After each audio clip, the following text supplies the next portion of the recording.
Hey guys, it's Z here. Today I'll be giving a review on the iPhone SE. This is my first review, so let me know what you guys think by leaving a like, dislike, comment, or subscribe. Let's get into it. This video will be divided up to 4 sectors: description, specs and benchmarks, pros and cons, and then the verdict.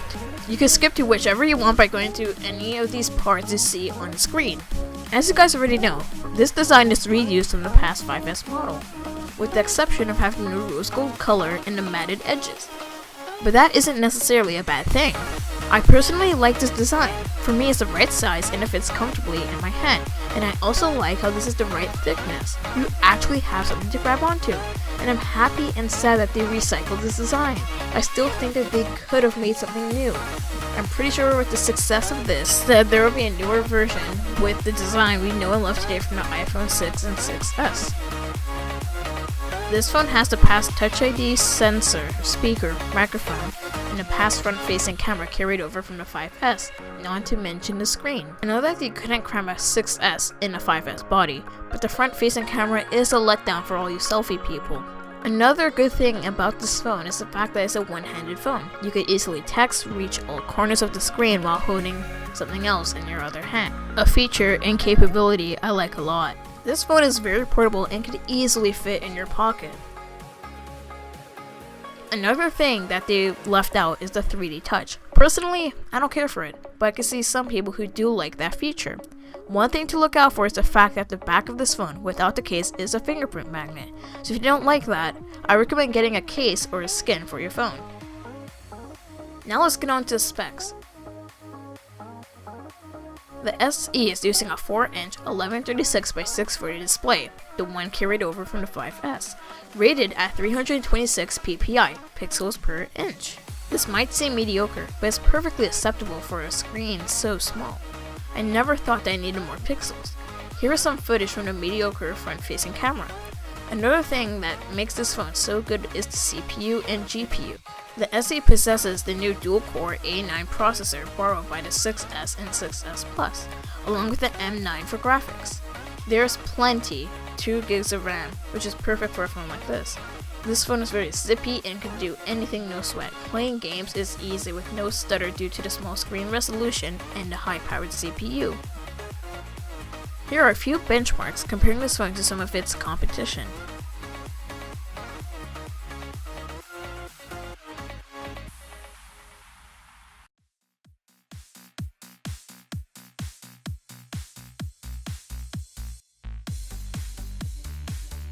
Another part that is carried over from the 6S is the back-facing camera that is capable of 12 megapixels, 4K at 30 fps, slow-mo 1080p at 120 fps, and 720p at 240 fps. The camera does not have optimized image stabilization that you would see in the 6 Plus.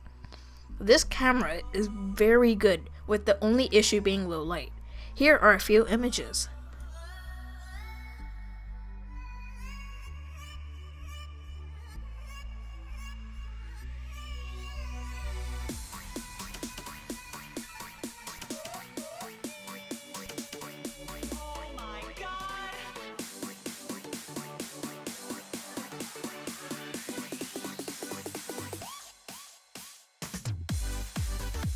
However, this phone isn't cheap.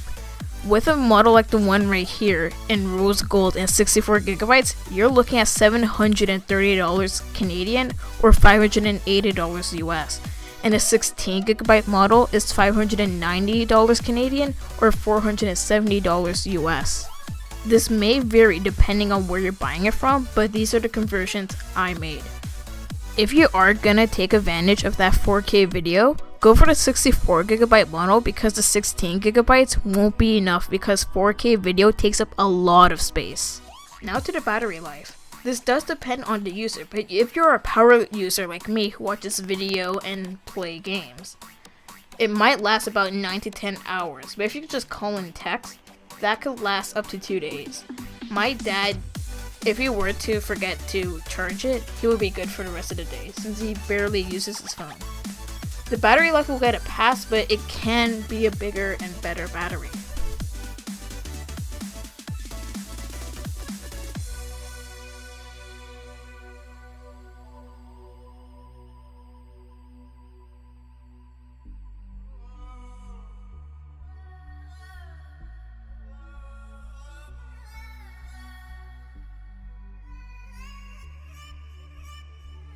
Now this may vary depending on the user, but I personally love this phone. It will be great for a daily driver and can do everything I ask of it, besides the okay battery life. One thing I didn't really talk about are the speakers.